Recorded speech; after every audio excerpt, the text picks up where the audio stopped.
Para receber todas as novidades do canal, inscreva-se e se curtir o vídeo, clique em gostei. Aproveite para acompanhar a Rede Super nas redes sociais. E aí, Pastor Guerra, hoje o nosso tema... Hoje o tema ele é meio assim... Ele é um tema bem temático, assim, né? Como diz aquele tema, não temos. Não né? temos.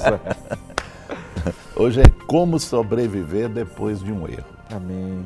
Nessa semana nós estivemos falando sobre a questão de Davi, do pecado, né, do deslize, da forma que ele usou para tentar driblar aquilo que ele fez de erro, né? E que não esconde aos olhos de Deus. Então nós vamos hoje colocar como sobreviver depois de um erro. E aqui em 2 Samuel 12, de 5 a 9, fala assim: então o furor de Davi se acendeu em grande maneira contra aquele homem e disse a Natã: viva o Senhor, que é digno de morte, é o homem que fez isso. E pela cordeira tornará a dar quadruplicado, porque faz tal coisa e porque não se compadeceu. Então disse Natã a Davi: tu és esse homem. Assim diz o Senhor, Deus de Israel: eu te ungi rei sobre Israel, eu te livrei das mãos de Saul. Te dei a casa de teu senhor e as mulheres de teu senhor em teu seio, e também te dei a casa de Israel e de Judá.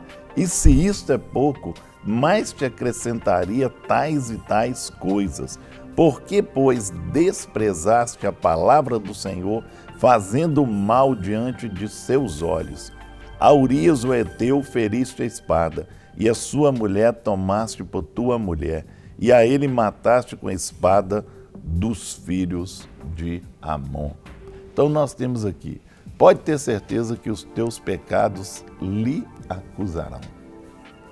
Dizemos isso quase que sem pensar, mas seu erro não é o fim. Vejamos o que é necessário fazer para sobreviver depois do erro. Não é você que está nos assistindo hoje aqui, talvez você errou, né? E você acha que não tem saída para você. Deus aqui ele levantou, mostrou o pecado de Davi, levantou Natã como profeta, e esse profeta foi até Davi e mostrou a Davi que ele estava errado, que ele tinha que arrepender e corrigir o erro dele. Então, se você está aí, errou e acha que não tem jeito, vou te dar uma notícia hoje. Tem jeito. Jesus dá jeito para todas as coisas. Basta você entrar dentro dos preceitos de Deus, reconhecer que errou, abrir o coração, ser humilde, e o Senhor tem o melhor para você. O nosso primeiro tópico hoje: um coração aberto e transparente. Né? Coração eu sei que você tem, né? Todos nós temos. Agora precisa de ser aberto e transparente, né? É mais fácil tolerar erros admitidos que erros negados, não é? É mais fácil tolerar erros admitidos do que erros negados. Então, como é esse negócio de coração e como é que você arruma isso?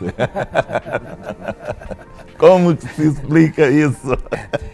Eu acho que é muito importante a gente, antes de entrar nessa questão, né, do coração aberto e nessa questão de deixar que realmente o erro venha à luz ou assumir o seu próprio erro, é colocar isso como uma situação que fez com que realmente Davi, mesmo tendo errado, à medida que ele errou, ele ainda conseguiu manter diante do Senhor um relacionamento com o Senhor.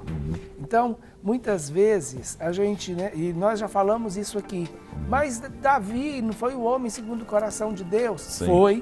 Foi um homem segundo o coração de Deus. Por ter sido um homem segundo o coração de Deus, é que ele ainda manteve o reino nas suas mãos, e Deus manteve a aliança com ele, e ele manteve a aliança com Deus. Então, essa é a diferença fundamental entre a vida de Davi e outros líderes que pecaram. Porque o Senhor, ele é um Deus que sempre vai ouvir a nossa voz de arrependimento e quebrantamento. E ele fez isso com Davi. A diferença fundamental entre Davi e Saul, que a gente já falou aqui, é exatamente isso. Que Saul não caminhou depois dos seus erros pelos caminhos que Davi caminhou. Exato. Sim. Se nós pararmos para pensar, o erro de Davi, aos nossos olhos, né, ele é um erro muito pior do que os erros de Saul. Com certeza. Porque nós, infelizmente, nós temos um parâmetro, né, de medir determinados pecados, e alguns pecados nós temos a tendência de não tolerar. Né? Com certeza. E esses pecados foram exatamente os pecados que Davi cometeu. Então, quando a gente pensa em escândalo dentro da igreja, a primeira coisa que a gente pensa é exatamente na questão do adultério. A parte moral, né? A parte... a área moral. A área moral. A área moral, Então, e Davi cometeu exatamente esse pecado. Depois disso, Davi ainda cometeu um outro pecado, que é a manipulação. Sim. Por causa do poder, aí acabou usando, né, usou do seu poder para manipular, né? Fazer exatamente o que ele queria. E usando a espada dos amonitas para matar Urias. Né? Então, uma manipulação. Né? E a gente percebe isso, né? Desde o princípio, quando ele chama Urias, ele já chama Urias com a intenção de julgar nas costas de Urias o filho que ele gerou. Exatamente. Mas você vê como tentou empurrar de jeitinho, né? Exatamente. Então, jeitinho. Então, manda trazer Urias e manda Urias deitar com a esposa, porque daqui a pouco o filho nasce e o filho é de Urias. É de Urias, né? E acabou. Então, não tem como. Então, a gente vai percebendo o quanto houve de manipulação o tempo inteiro, de usar o poder, de usar as circunstâncias. E todos esses pecados são pecados que normalmente, no nosso contexto, seriam escândalos. Sim. Não é? E a gente tem uma tolerância menor com esses pecados. Por que eu estou dizendo isso? Porque quando a gente olha o pecado de Davi por esse ângulo, né, até chegar ao ponto de matar, né, de mandar matar Urias indiretamente, manipulando e controlando e usando o poder que ele tinha nas mãos, isso aos nossos olhos é muito pior do que o pecado de Saul, que foi o pecado de não cumprir completamente a ordem de Deus, cumpriu parcialmente a ordem de Deus. Rogerinho, só uma questão aqui que me veio à mente aqui, que muitas vezes as pessoas talvez não usem o sistema de Davi que mandou matar, mas as pessoas tiram da vida delas aquelas pessoas que vão, você entendeu?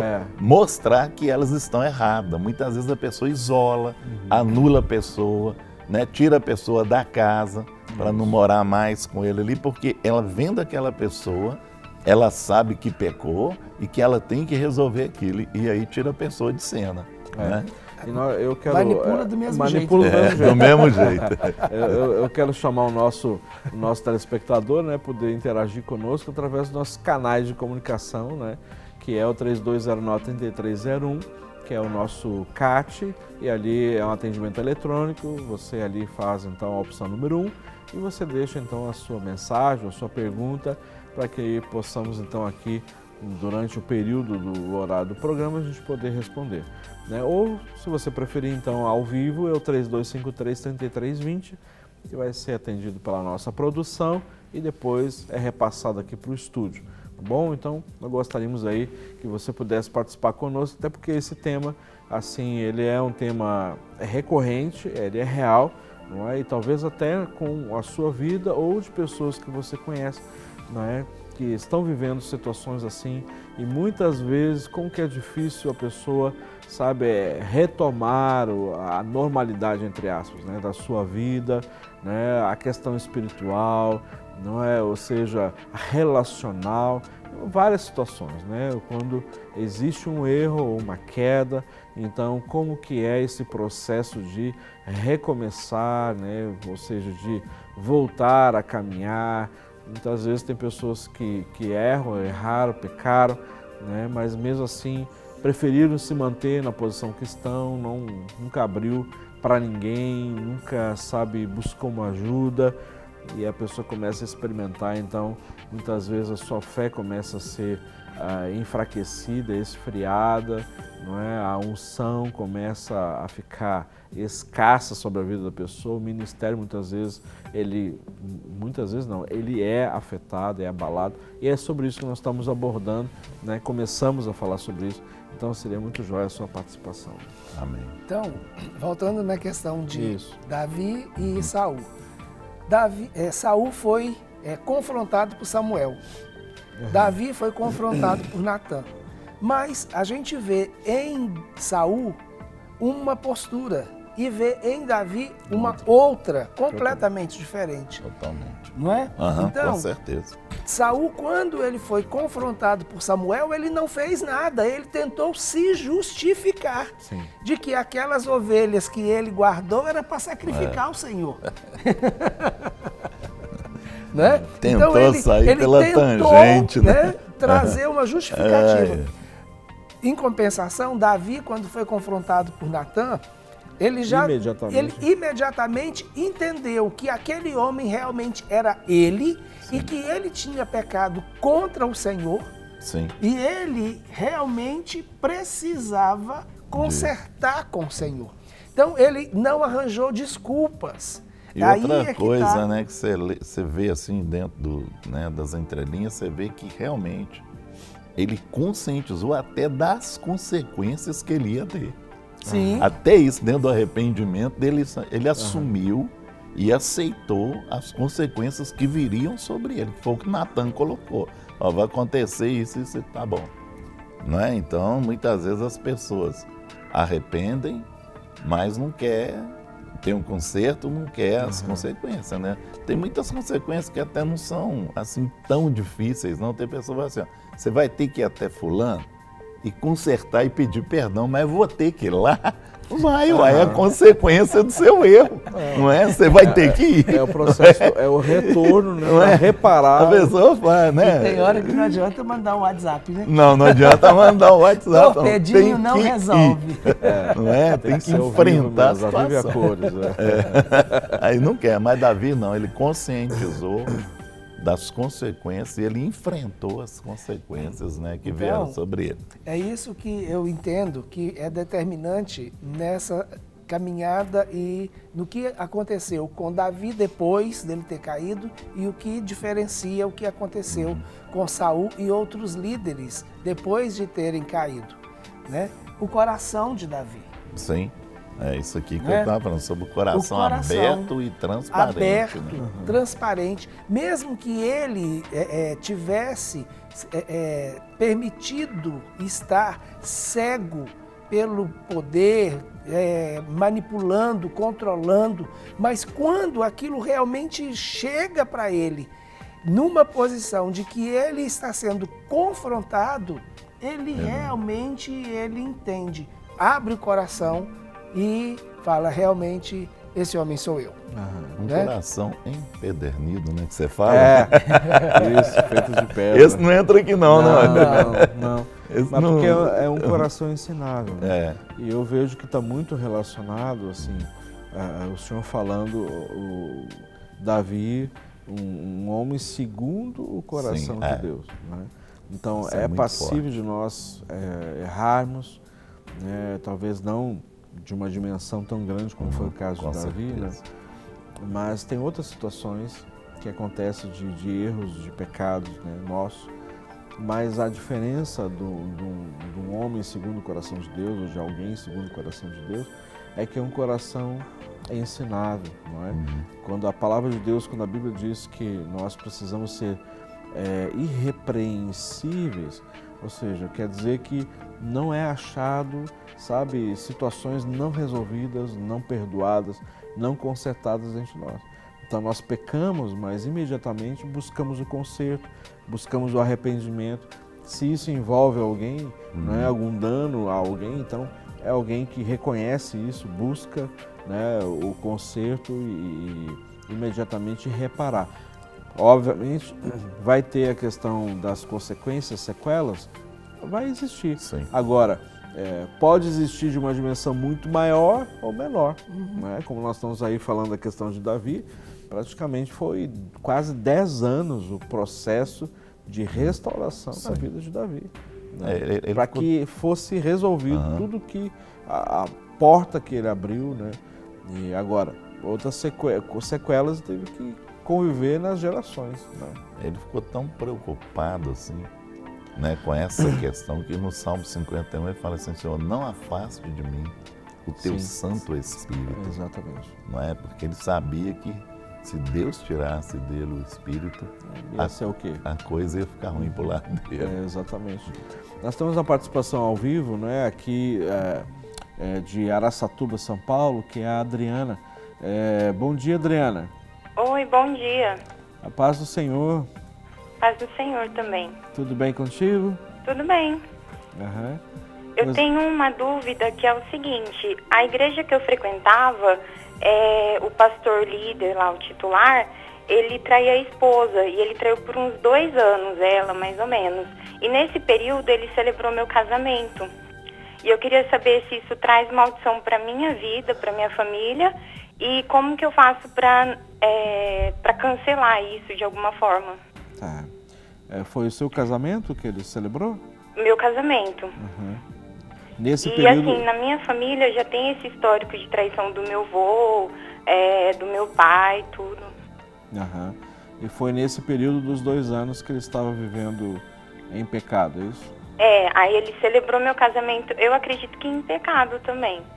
Pelo período que todo mundo comentou, até ele perdeu o título da igreja, né, que era tipo uma rede, assim, várias igrejas com o mesmo nome, ele perdeu por conta disso. Entendi. Mas assim, hoje eu não frequento mais, eu frequento a igreja, mas não sou membro, porque eu não consigo confiar. Entendi. Seria mais essa a minha questão, assim. Certo. Só mais uma pergunta.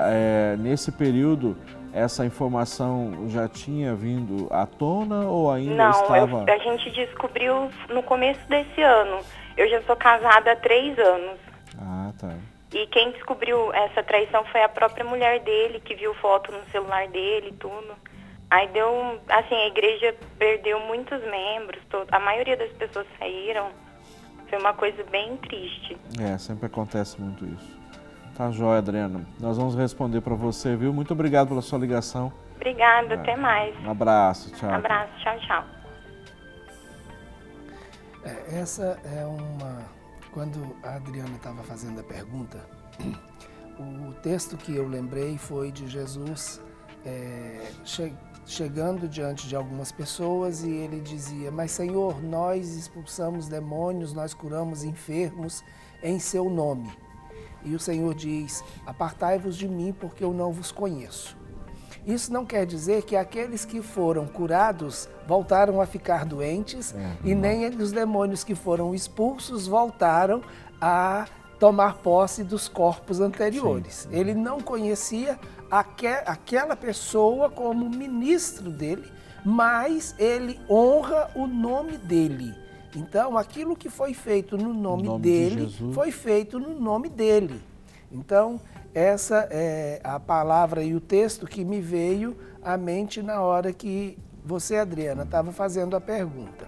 Então, eu creio que você não deve ficar tendo medo de que isso venha a acontecer na sua vida e no seu relacionamento, e ficar também vivendo numa expectativa de que isso vai acontecer porque você está debaixo de uma maldição, né? Então, não pense nisso. Você foi diante da igreja, né? Então, a igreja liberou a bênção sobre você. Você estava ali diante do corpo de Cristo, ele como sacerdote, né, capacitado pelo corpo de Cristo, né, ele liberou a bênção sobre você, mas essa bênção não é dele, essa bênção é a bênção do Senhor. Em nome de Jesus. Né? Então foi em nome de Jesus que você foi abençoada, e diante da igreja que estava ali confirmando essa bênção. Tá certo? E Deus também recebeu os votos dela. Sim. Claro. Não é? O voto que ela fez, foi Deus, diante do Senhor. Diante do Senhor. Não foi para o ministro que estava foi sendo. Diante do Senhor. Foi diante do Senhor. Então, aquieta seu coração, viva em paz e tranquilamente tudo que o Senhor tem para você e para o seu esposo. E creia no Senhor, coloque os olhos no Senhor e volte a congregar, porque o Senhor quer que você esteja sempre perto e cada vez mais alicerçada e sendo alimentada, suprida no lugar onde você possa estar plantada para frutificar. Tá? Não deixe que essas coisas venham abalar a sua fé no Senhor Jesus. Até porque, Adriana, a sua fé e a sua confiança tem que estar no Senhor. Não é? É óbvio que existe um líder, a gente cria vínculo com essas pessoas, né? Talvez já caminhou muito tempo e aí vem uma situação assim, pega as pessoas, assim, como a gente diz, no pulo, né?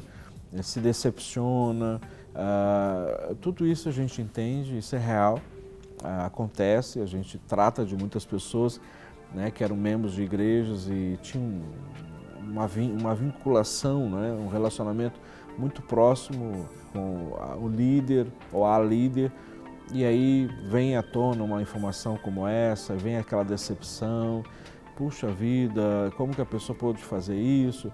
Mas olha, os teus olhos têm que estar no Senhor da igreja. O pastor, como nós somos pastores, nós não somos os senhores da igreja, não é? Nós somos pastores de ovelhas, estamos na igreja para cuidar, para nutrir, não é? Para abençoar, mas o Senhor da igreja é o Senhor. Ele que é. Então, assim, os teus olhos têm que estar fitos nele, porque quando a gente estabelece a nossa confiança nele, ele supre todas as nossas desconfianças, não é? As nossas inseguranças, os nossos medos de voltar a confiar novamente e se decepcionar. Olha, nem Jesus ficou isento de ser traído de alguém que estava do lado dele e caminhou durante 3 anos com Jesus, não é? Então, não é o que as pessoas fazem, mas é como que eu reajo diante dessas circunstâncias. Então, coloque os teus olhos no Senhor e transfira a sua desconfiança para o Senhor, para que dele venha então preencher a verdadeira confiança no seu coração. Então é isso que nós precisamos entender, não é? Pode vir situações, mas quem que vai responder diante de Deus? Então é esse líder, não é? E quem vai dar a chance de recomeçar para esse líder é o Senhor. Não é? Existe possibilidade do ministério dele ser restaurado? Claro que existe, né? Claro que existe. Agora é um processo que Deus vai cuidar dele, então não deixa de congregar não, tá? Não deixa de congregar não. Então assim, ore, busque no Senhor e procure uma igreja onde você se sinta bem, né? E talvez lá no mesmo local, por que não? Né? Porque o líder não está mais lá. Então essa é uma questão que você tem que buscar de Deus, não é mesmo? O segundo item aqui fala um espírito de perdão para com seguidores. Achei interessante essa colocação aqui. Uma pessoa a quem você trata com misericórdia e amor estará disposto a perdoá-lo quando você for fragado no erro. Não é? Então, essa questão de o espírito de perdão para os seguidores. E muitas vezes as pessoas, né, a pessoa errou, está disposta a tomar uma posição, a consertar. As pessoas vêm com um peso tão forte em cima dela que ela acaba se culpando, né, carregando aquele fardo que ela não queria carregar, e muitas vezes as pessoas colocam esse fardo sobre os ombros dela, né? Joga esse peso em cima. Nossa. De acusação, não é? É terrível. Isso À medida com que medires, te medirão também. Com certeza. Mas antes de comentar a respeito desse ponto, eu queria voltar no ponto anterior que a gente estava discutindo antes da Adriana. Um coração aberto e transparente.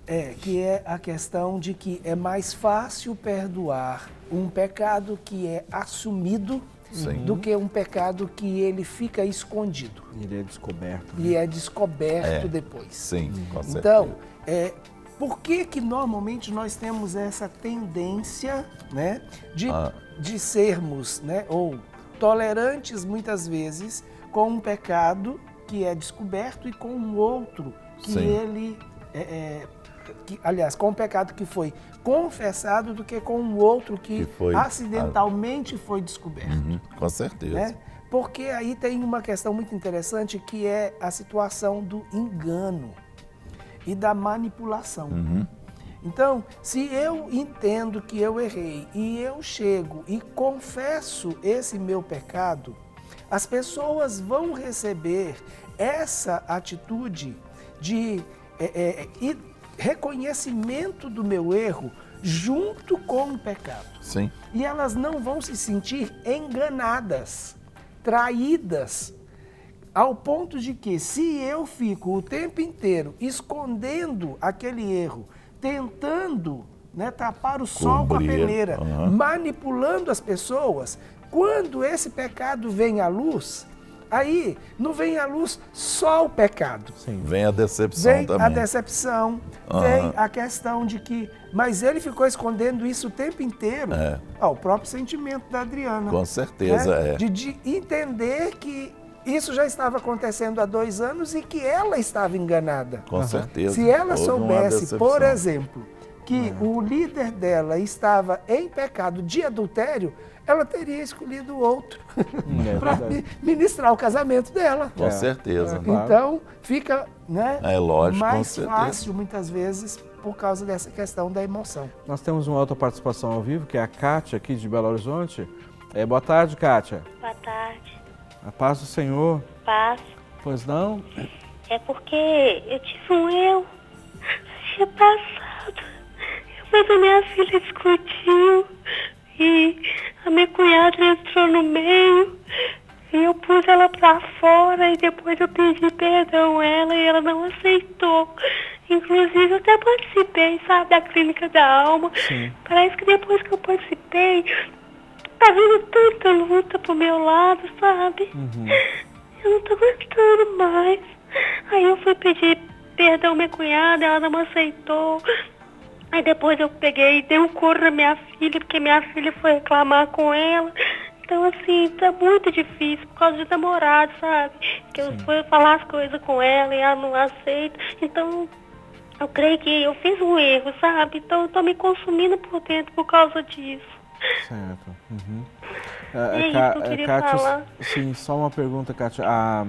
Então, você cometeu um erro, mas você foi procurar para consertar, pedir perdão e a pessoa não aceitou o perdão. Não aceitou. Que é a minha cunhada, no caso. Entendi. Tá, joia. A gente vai responder para você, tá, Kátia? Obrigado por você ter ligado, viu? Que o Senhor te abençoe ricamente. Amém. Amém. O perdão, ele tem, logicamente, 2 lados. Um é aquele que entende que errou e pede perdão. O outro é aquela pessoa que foi ferida e que vai liberar esse perdão. Então, o perdão e a liberação do perdão, em todos os 2 momentos, ela é uma decisão e uma atitude. A gente já teve a oportunidade de trabalhar aqui há mais de 1 ano atrás, a questão do perdão especificamente. Em alguns outros momentos também falamos. Falamos porque ele é um processo importante. Claro. Né? E nós entendemos que não existe cura sem perdão. O perdão, ele vai exatamente alavancar o processo de cura. Agora, se você errou, reconheceu o seu erro, pediu perdão ao Senhor, arrependeu e pediu perdão ao Senhor, o que a palavra de Deus diz? A palavra de Deus é muito clara que Ele é fiel e justo para nos perdoar de todas as nossas iniquidades. Dos nossos pecados Ele não se lembra mais. Então você realmente, se houve arrependimento, houve confissão, o Senhor perdoou o seu pecado. Então essa culpa não pode mais existir em relação a você no seu relacionamento com Deus.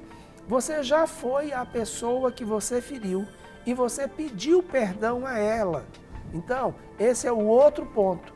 Eu peço perdão a Deus e recebo perdão dos meus pecados diante de Deus. E peço perdão à pessoa que eu feri. Agora, essa pessoa, ela vai ter também o direito de decisão. Se ela te perdoa ou ela não te perdoa. Nesse caso, ela não te perdoou. O problema não é mais seu. O problema é dela. Com certeza. Então, se ela não te perdoa, ela prefere carregar aquilo que é a ferida para a vida toda, até que ela resolva liberar o perdão para você.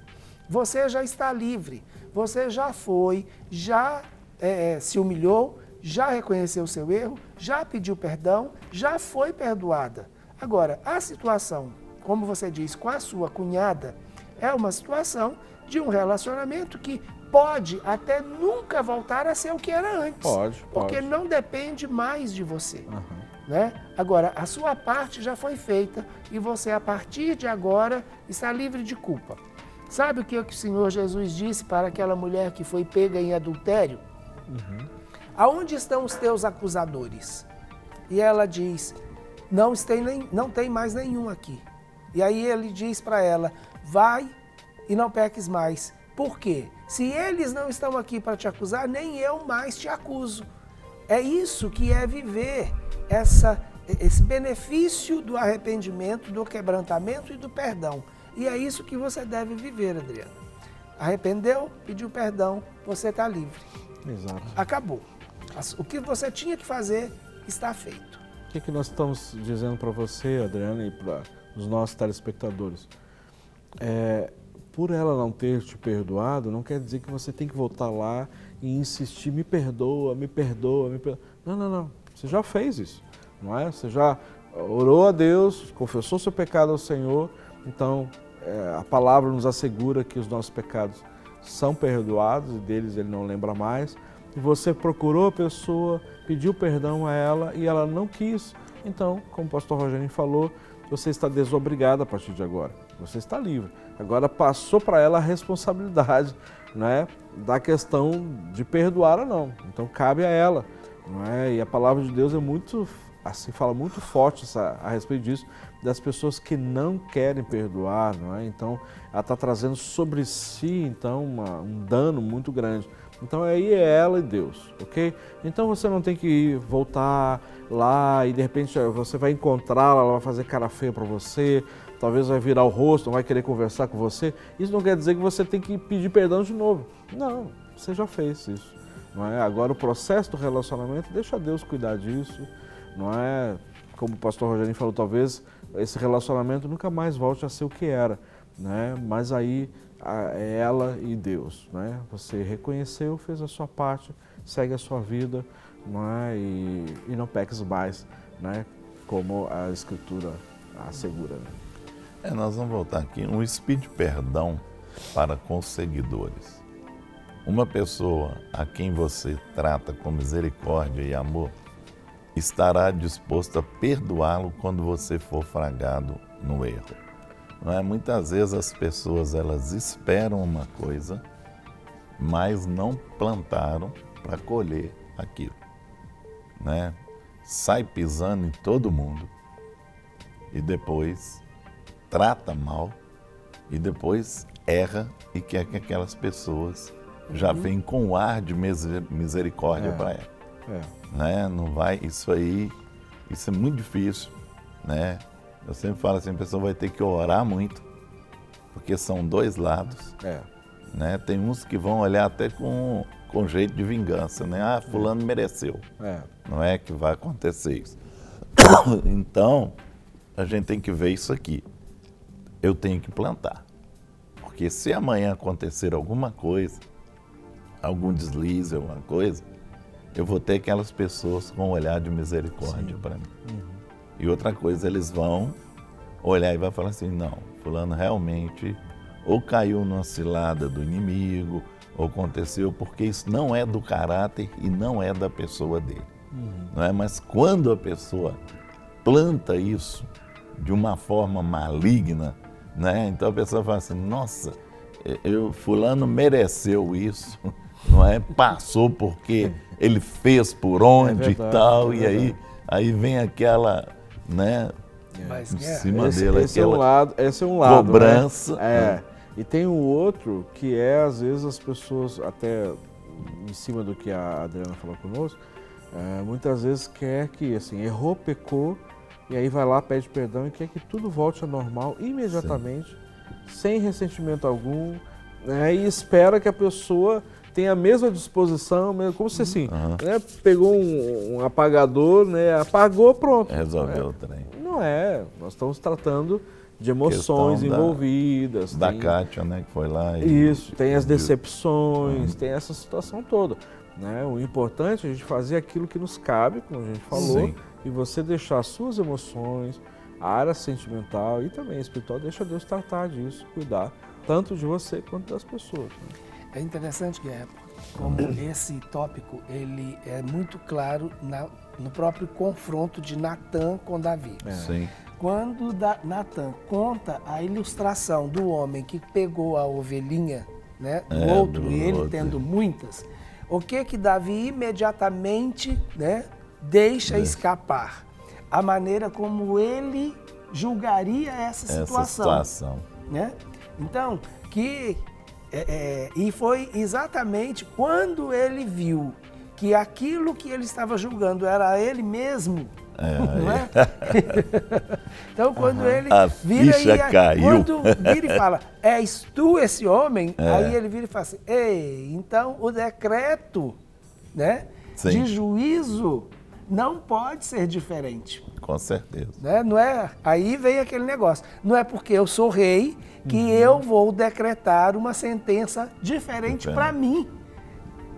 E aí sim, essa é uma situação que fica muito clara.